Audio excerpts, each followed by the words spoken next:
Hello and welcome to CGTN Roundtable Talk, 2 sessions in the eyes of the media. Joins me here is my colleague Nathan King from Washington, D.C., Lu Yun from Xinhua News Agency, and Anil Pandey from ChinaUS, China Radio International. You can follow us on various CGTN platforms, CGTN Twitter, CGTN Facebook, and YouTube, Sina Weibo, and various CGTN platforms. And also, you can follow us on China Radio International, China Plus News Facebook, and China Plus News. There's a lot of platforms. A lot of platform anyway. Nathan, so what is your impression on today's press conference on our foreign minister? Well, Wang Yi, I mean, it's a big highlight for the foreign press, isn't it? You know, to have Wang Yi, the foreign minister, talk. And it was a long press conference, although, as you said, half of it is translation from Mandarin to English. We were talking about that before on the air. I thought the analysis of US-China relations was pretty spot on, while going back through the history of 40 years of pretty intense relations, that we have hit the sort of roadblock with the trade tensions, but encouraging talk about some sort of deal, although, you know, we've started to hear rumors that it may not be as close as we thought. He kind of reflected that. I thought what was very interesting was this sort of full-throated defense of Chinese diplomacy around the world, and no real indication that China is going to pull back from any of its growing responsibilities, in fact embracing its growing global role, and very much not a sort of Washington consensus view of the world. You know, lots of talk about the growing relationship between Moscow and Beijing, Beijing's ability to talk to India and Pakistan at the same time. I thought that was very interesting. And the fact that Wang Yi also mentioned the DPRK, look, we've just seen a summit in Hanoi between US President Donald Trump and Kim Jong-un that didn't go that well. He mentioned that Kim Jong-un had met Xi Jinping 4 times this year. Yes, he mentioned that. China very much involved in the process, not just through a Washington lens, and I thought that was very interesting. How about you, Lu Yun? You were at the session today, right? Yeah, I was at the session, but I wasn't at the press conference. But I was actually writing about the press conference from Chinese to English. So I was really interested in that the. Wang Yi, he actually used a lot of metaphors, like when he describes the Huawei tension, he says that Chinese companies should not be the silent lambs, to be slaughtered. I think that's very impressive. And he also used a lot of other metaphors, like Chinese investment into Africa, for example, is not a debt trap. It's something like an economic pie, like for people to share. So I think there are a lot of sharp questions raised by a lot of foreign correspondents from around the world, and I think it is very wise for him to confront those questions, and it really shows the confidence that China has to confront those sharp questions, right? Confidence is very important. Each year, the press conference, the foreign minister's press conference, falls on March the 8th, which is the International Women's Day. The first thing he did is to greet all the women, the female journalists and every female guest there. So I think that's the way the Wang Yi would like to present himself. Nice to see more women journalists get questions. Actually, even the Arabic one correspondent from Arab country, I guess, she also asked question, and he was saying, for last many years, he has faced the first time the Arab lady was asking question in press conference, and he's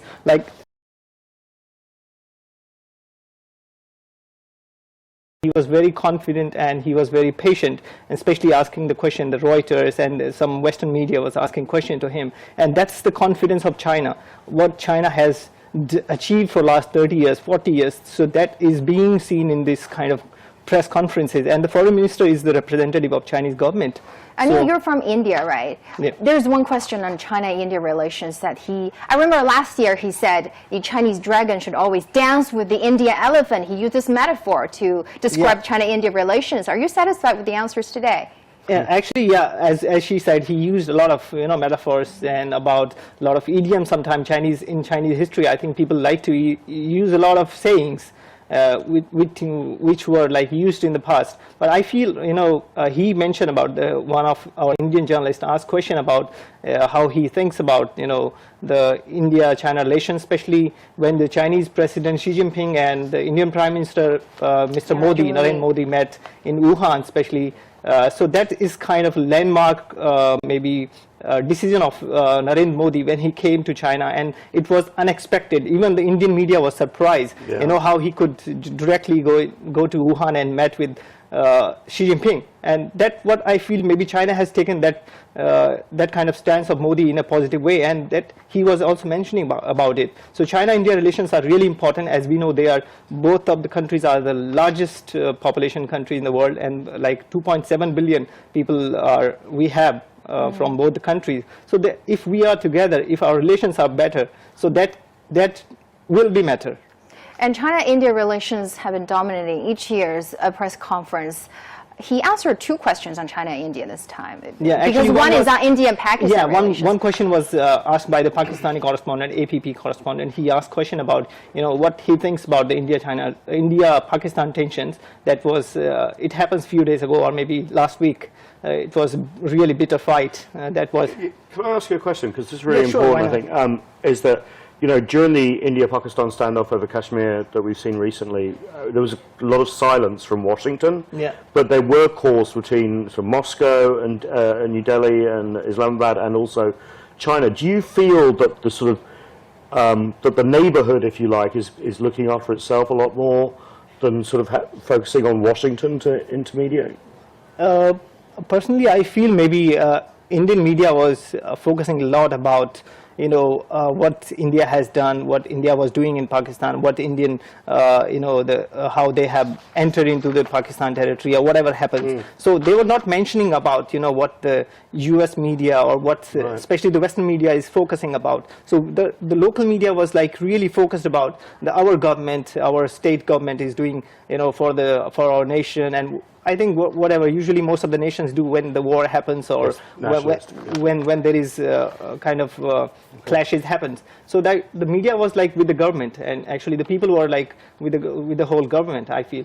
And how about the China-US ones? We've got 3 questions on China-US relations. I mean, that was going to be the dominant. 2 biggest economies in the world, not seeing eye to eye on trade right now.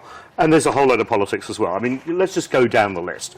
We have the trade tensions, the trade war, the tariffs.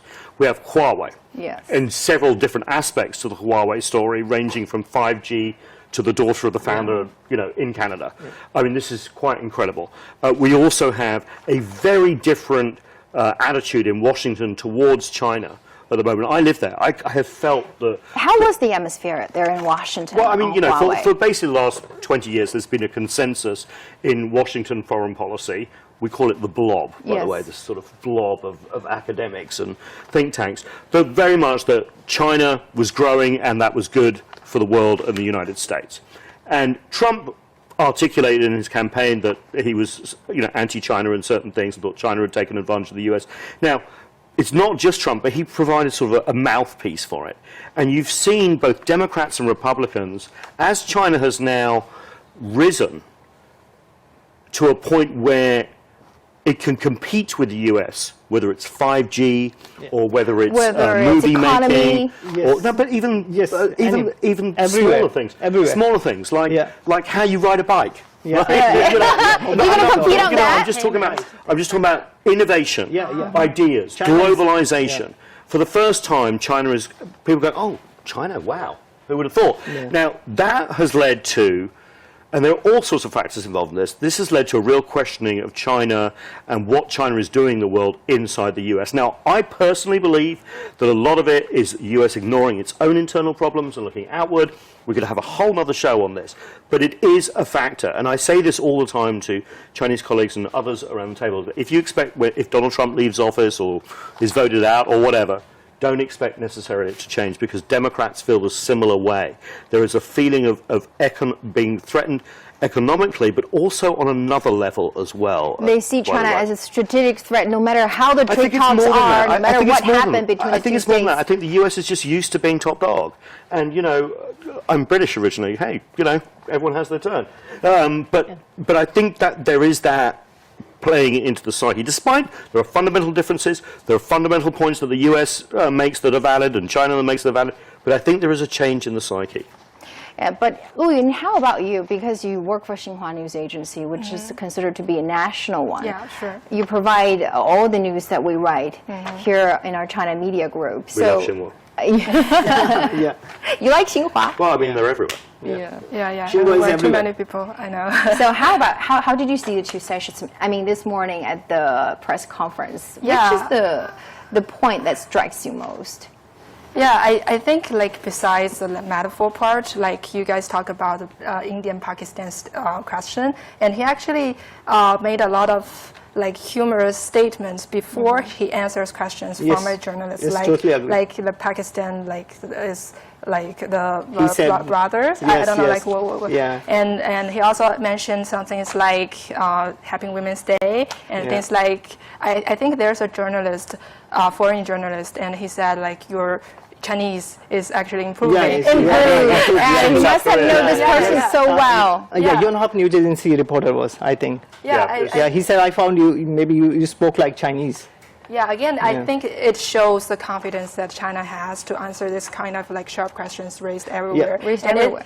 and it's not only like in the the foreign minister's press conference. I think it is like during the two sessions, the confidence is everywhere. It's also in the government work report. The Premier Li Keqiang, he had said a lot of things about like uncertainties, risks, and like downward pressure on the economy. I think like from my interview experience, it's just China is not really shying away from all those issues Yes, raised. yes, yeah, yes, We were just like That's why what I feel, even the Western media, Western journalists asked a few sharp questions, and he was really patient, and he answered. I mean, the foreign minister. Yeah, I do. Yeah. But I think that's a really good point. It's been a much more transparent. Yeah. I was at the two sessions previously, and you don't get that sort of direct. You didn't have that directness. You of don't have a language. chance to raise a question like that. I But mean, it's getting much more transparent. I think it's really interesting. And I think it's good for Western media and China Yeah. to sort of come together and sort of work this out in a Yes. much more Right. Yes, Yeah. cooperation. open way. Yeah. And I think it's much more successful. And let's get back to our topic today, the foreign investment law. The groundbreaking China's very first foreign investment law, which combines the three existing laws. Nathan, you have any idea what it is all about? Well, I mean, how long have we got? It is considered groundbreaking. Yeah, I mean, Yeah, the foreign investment law is something that China feels it needs, and the rest of the world feels that China needs. So let's tick all those boxes. We're talking about protection of intellectual property. We're talking about no forced technology transfers, Transfer. no forced joint partnerships, and allowing foreign businesses to be wholly owned foreign subsidiaries operating without basically any impediments compared to their domestic rivals. It's lifted some of the items that previously, on the negative list, that Right. are previously banned. Right, and the negative list is a list of basically areas in the economy that are closed off. And it's Right. getting shorter. And remember, this is all the background for this bilateral investment treaty Yeah. that the US was meant to have with China, which fell by the wayside because it's not just China that wants to protect certain industries, but the US too. I mean, everyone Yeah. has their negative list, right? Yeah. But what's really good about this is it's coming at a time, now Westerners will say it's because of pressure, but I remember the 19th Party Congress and language in there in the 19th Party Congress that was coming from Xi Jinping and his China will become more and more open. Exactly, Yeah, exactly. yeah. So, Yeah. we can argue about the semantics, Yeah. but essentially it's happening, and it's happening at an interesting time because this is the sort of reassurance that Washington has been asking for about a trade deal, and others too. There have been some criticisms that why is it a foreign investment? Why isn't it just investment? Domestic and foreign at the same time. Some European Chamber of Commerce, for example, said, why is this being rushed through? But they are getting input. So, there's a lot of positive abandonment. And the big question for me is, when it passes, is this enough for Washington to say, got it, let's It do is the definitely deal? not enough because I Well- talked to some of the NPC deputies and they told me the very first foreign investment law is just one step because Right. there are some other Enforcement issues regulations and- yes. and items coming along with it should be put into place, and the enforcement, the implementation. Yeah, implementation. But will be is it really enough key. to create the confidence needed Yeah. to get Donald Trump and Xi Jinping Yeah. at Mar-a-Lago or wherever they're going to be Yeah. to say, look, this is our deal? But the gesture is good. The gesture Yeah, no, is and, good. and Donald Trump actually has mentioned it in his tweets, and and others have too. Peter Navarro, who wrote that horrible book, Death by China, but, you know, he's sort of been asking for these sort of things. And let's face it, there are a lot of private businesses in China that want to compete globally. Yeah. And they are competing globally, Yeah. you know, and so the more you can do to say, hey, welcome foreigners to China, the more Chinese companies who are, will go abroad. who are innovating Okay, like here's the crazy thing, Nathan. are going abroad. Here is the thing. We have now the foreign investment law, which protects the foreign companies' rights in China. Does the U.S. have the equivalent laws to protect the Chinese investors' interest in the United States? U.S. commercial law, I think most commercial lawyers would say, is the gold standard globally. However, what we haven't seen is the testing of those laws when you have massive amounts of global competition with the US companies. Now, I'm not saying it will change, I'm just saying that it's going to be tested more and more. I mean, the Huawei case, for example, that's going to go through the It's a good Texas court, example. that's not a technological case, it's a political case because Congress essentially passing a law saying you're banned from this area. Yes. But expect more and more multinational companies that are not from the US to do this. And we have had cases from German car makers, for example, and if there's quotas put on cars or tariffs, which may or may not happen, expect that sort of thing. And what you're seeing is these multinational companies, whether it's Qualcomm or Apple or whatever, testing in each jurisdiction. You have a big case right now between Apple and Qualcomm in the Chinese courts. I think So the problem with legislation in each country is the legislation should keep up with the times. it's almost Yeah. impossible though at the Yeah. moment, and this is what's really interesting. And also, companies jurisdiction shop Yes. a lot to try and create precedents globally. It's very, very difficult. And you know, I'm not an expert on this, but I've talked to a lot of people who are, and we are at a point here where companies are going global and countries are going national. Yeah. And And America this is the first. problem. Yeah. Exactly. It's a big, big problem. Yeah. It's actually a double-edged sword. Sometimes It's something that it has to be embraced by governments, peoples, companies. I don't know The what the different answer is, but interests. we know there's a problem. Exactly. Right. And domestic interest versus international, business interest, government interest. absolutely entrenched Entry interests point. everywhere. Clashes. I mean, Yeah, you know, there will be clash. How absolutely. about India, Anil? You mean about the? Protecting the foreign investors' interest in India. Do you have a specific law I think on that? for last 3 or 4 years, the Modi government, the present government, has done a lot of things to ease or to make the good environment for the foreign investors or foreign companies who would like to come there. And also they make some single window system for the foreign investors who want to do business in India. But before that, we have had a lot of complex kind of systems. For example, if a company wants to go in one province, so that company will have to take permission from that province and from the central government as well, from that region areas. I mean the administrative offices as well. So kind of very complex. I mean, India is considered more protectionist sometimes than China by US investors. If you say, Right. people say India is a democracy and very open. I mean, if you compare with China, people say, no, it's very open and you can ask any questions. But if you talk about the business environment, I feel in China it's much more easier to do the business in China for the foreigners, because I have talked with even my Indian friends who do business in China. They say they feel much safer and much easier to do business in China. Wow, it's so different. Can I also Yeah. say just one thing about intellectual property? You know, Sure. innovation was the first word in the last 5-year plan, right? Innovation. Yes. And you are seeing so much Chinese innovation now, especially in the social media space, especially on the internet Internet space. plus. Yeah, but I mean, you know, Artificial intelligence. I haven't been back in China nearly a year, and I can't, you know, my cell phone becomes redundant every time I come here because I have to update it. And, you know, Silicon Valley right now, and I can tell you this, are looking at Chinese internet and saying, wow, that idea is great, wow, that idea is great, wow, that idea is great. You know, Facebook even wants to basically incorporate some WeChat's technology, so the spread of rumors and fake news and everything they've been accused And of. emojis. But Emoji. fundamental business model Yeah. stuff here Yeah. about trust. They want to build that into their system. So you're getting to a point where the innovation thing, where the IP protection will have Yeah. to work both ways. Yeah, I totally agree with you in this part, because I feel like Chinese companies are already like leading the world, like sometimes like in mobile payment and in a lot of like Yeah, absolutely. in Yeah, a lot of like especially the WeChat. WeChat is Yeah, very WeChat easy and thing. convenient. Yeah, Alipay, it's very yeah. convenient. I feel like I lived abroad, and I feel it's kind of inconvenient for me to buy things. Yeah, like, for even the example, for sharing bikes, Amazon. you know, sharing Yeah, the bikes, yeah. and they have change the whole system. And the delivery In the US, mobile payments are just, it's really difficult. And I come here, and because I can't, WeChat, you can't set up a foreign account very easily. I literally have to have cash. So I'm like a second-class citizen here. And in the US, I can't use mobile payments. And I think the part of silicon it, curtain thing is part of it is really thanks to interesting. China's e-commerce platform. Yes.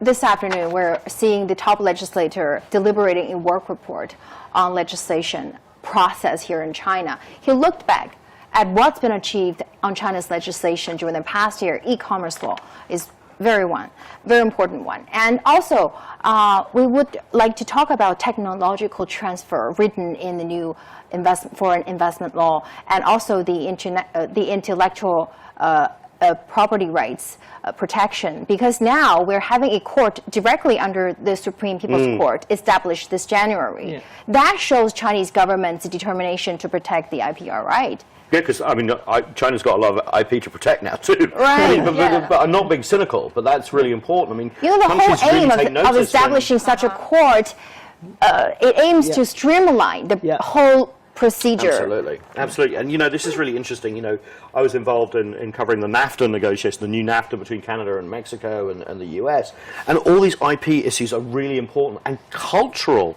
items. For example, you know, you had Canada basically trying to say to the Trump administration, we don't want Fox News in Canada. You know, really? No, because, you know, they don't want that channel to be available because of their cultural sensitivities, and they don't share it. These things still have to be worked out between countries as well. So it's not just IP, it's not just whether you can ride a motorbike on the streets of New York or Sydney. It's about what you allow into your country in your that can own change its territory. culture. Yeah. And this Fundamentally. and this is a debate which will rage on. Anil, I think China has come a long way since, you know, it has become the member of this World Intellectual Property Rights Organization back in 1980, I think. And even the last year, I was just reading about it. So I found that China has restructured that Intellectual Property Bureau as well. Like you just mentioned that a special code has been also created for the intellectual property rights issues will be handled by very fast, in a very fast manner in China. litigants who file lawsuits at regional level can directly appeal to the Supreme People's Court, which is the IPR court. Yeah. Right. So Directly under the Supreme People's it Court. becomes scalable nationally. Even there is another Exactly. court in Beijing for this internet, for the IP, for this, how to say? Internet court. Yeah. In Hangzhou, it's in Hangzou. Yeah. So and that is also. And that's the one and only internet court in the world. Yeah. I once been to the Hangzhou So Internet to protect the Court. copyright see that. issues. It's and all. very transparent, I'd really love to see that. Next Everything trip, is I'm going online. there. And I actually entered one courtroom, and the judge was just viewing all the cases, the litigants, really wanna the see defendant. You can just shoot everything you want. You just go directly inside. There is a That's case. interesting, you know. Yeah. It's becoming more and more transparent. I think I was stunned by the transparency the internet court just showed. I'd like to check that out. I think like all those kind of improvement is also like due to like Chinese companies, their own demand like to protect IPs, not like the multinational companies that come to China and that want more IP protection. So like they will not be stolen from like other. Like their technology won't be stolen, but it's also because the Chinese innovation is so strong that they have this like innate need to protect their own intellectual property. Actually, once From each other interviewed- as well. Yeah, for each other. I actually Yeah. it's very interesting. I actually interviewed a company that acts much like the Uber for intellectual property. So they offer a platform that provides the patents to be sold to those startup companies who want those patents. Right. And Very smart. then there will be like people selling these patents to these startups. So like the company can profit So they're from that. licensing Yeah. through this platform. Yeah, I think that really shows the Now we have the ecosystem. country's first patent law, Yeah. which was deliberated last year. Yeah. It raised the funds for violators like a couple of times more than the previous version. Right. I mean, you know, things are changing so fast too that And you do need these rules A to lot of actually at reforms least and act as a amendments are deterrent. happening in China. Right. Because, you know, one thing about the sort of freewheeling Chinese internet is that ideas die and live and die within days or weeks, Yeah, right? And there's this feeling that it's this Wild West sort of mentality where, you know, people can sort of beg and borrow from each other. But if you have at least rules to to discourage it, it creates more of a value, doesn't it? Yeah, sure. You know, China's legislation process is perhaps different from US and India because we have this top legislature which held its bi-monthly session, and it views tons of regulations and amendments and draft for every 2 months. So you have to select which are the most important ones. And since last year, I noticed one important change, that the legislation had been more people-oriented. It answers some of the calls. For instance, China's first vaccine management law. Do you know the vaccine scandal, the regulation last year? A few months and ago. then we have the country's first vaccine management law and the drug administration law, which aims to regulate all the market, drugs. the vaccine market. Yeah. It's funny, one thing I've really learned on this trip that I didn't learn last time is actually, you know, a lot of people criticize the CPPCC. There we go. I got it. You know, as saying, oh, it's just an advisory body. But those issues like vaccines and stuff like that, they bubble up very quickly through that advisory body. Because it matters to and it takes baby. the temperature of the people very quickly, whereas, you know, things like that cause a lot of outrage get actually taken up very quickly and then passed on to the NPC really quickly. Whereas in the US, it's really different. The whole system of the US, and rightly or wrongly, is actually designed not to pass any laws. Why? No, honestly, it really is. But this is a good thing too, because it basically has checks and balances on human nature, so that nothing can, no one can really take over the entire system and push through what they want. It's a very sort of, you know, looking back on sort of ancient China's legislation is in India also different. it takes a lot of time to, you know, to pass the bills. So there's a big debate. There's a you big have to debate in the debate US about is less law better? You know, in China it's different because once we say the top legislators say that now we're amending this law, and then the law has to be amended. It's just on the devil lies in the details of which But the of the one-party items. system means things can move much more quickly, right? Yes. Yeah, some way I feel it's really good. You know, sometimes this kind of issues can come up to the CPPCC and to the NPC, and you can pass the legislation and you can make a law. But in my country, in India or in Western countries, you will have a lot of issues before it goes to the parliament, and it will be tabled and it will be discussed by the member of the parliament, and even after that you are not sure it will be Anil, you have no idea how fast the foreign investment law has been reviewed and deliberated during the past months. It was first deliberated last December, and then the second amendment was this January, and this is the third one. We must appreciate China, I think. Normally, a bill has to undergo 3 deliberations by the top legislature before it's passed.